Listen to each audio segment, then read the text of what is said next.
Welcome to Cogito Shorts. In this video series, we will be taking some bite-sized journeys into key elements of game design. In this episode, we will be looking at randomness.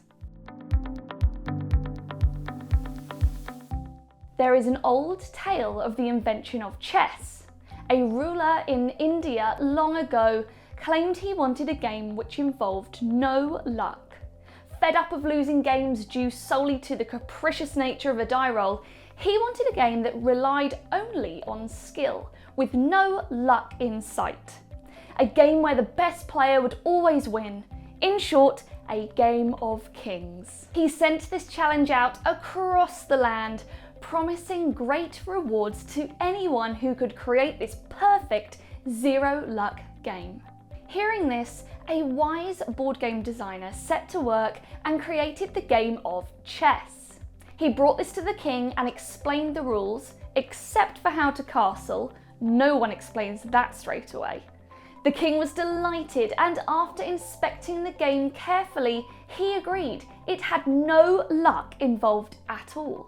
The winner would always be the player who had played the game the best. Then, the king asked the board game designer what he would like as a reward, and he demanded a frankly quite unreasonable amount of rice. But this isn't a maths video, so I'm not going into all of that. I am much more interested in the first part of the story. Do we really want games to have zero luck? Chess is what is known as a perfect information game, meaning that at every point in the game, there is no game-related information hidden from the player when they make their decisions. Players can see the entire board at once. They know all the rules, and therefore they can never claim to have lost the game due to sheer bad luck. Compare this to another game with its origins in India, Chutes and Ladders, originally known as Moksha Patam. This game is entirely luck-based. Player skill is completely irrelevant to victory. Winning and losing is the sole decision of a few random number generators. There are other options. As we've discussed in previous videos, randomness itself actually comes in two distinct flavours, most commonly called input and output randomness. Input randomness is the form of randomness where something random happens, but players get to make meaningful decisions with this random situation they encounter. Most modern board games tend to use this approach. Take the classic Carcassonne, for example. The tile you draw at the beginning of the turn is totally random, but where you place it and whether and how you populate this new section of your realm is entirely up to you. Input randomness clearly has many advantages in game design. It allows players to make meaningful decisions. Indeed, it even helps create endless new and novel decisions by its very nature. But it also retains the feeling of agency and control that modern board gamers crave.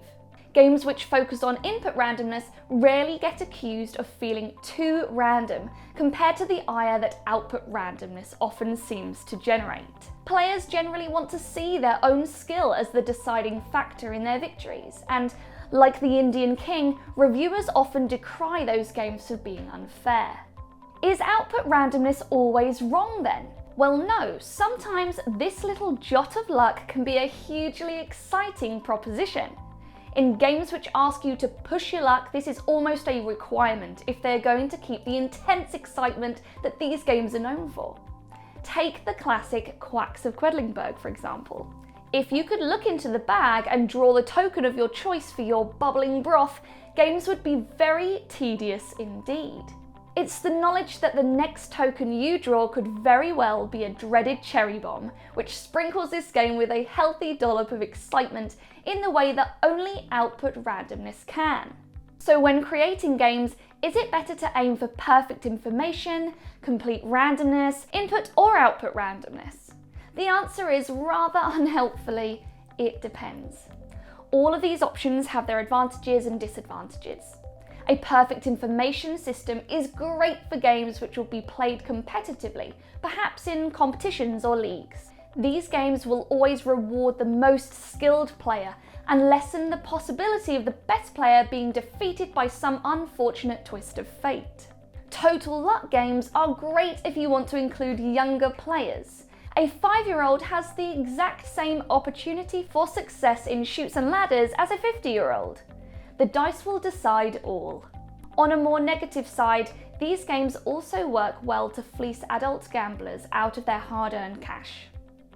Input randomness delivers player agency and interesting decisions, but output randomness gives excitement and suspense like nothing else. So which is right for your game? Maybe try flipping a coin. Thanks so much for watching. If you would like to see a bite-sized topic covered in this video series, why not let us know in the comments below? And if you're liking our channel, please like this video and subscribe to show your support. Last but not least, thanks again to our loyal patrons who help us create these videos. See you next time. Bye.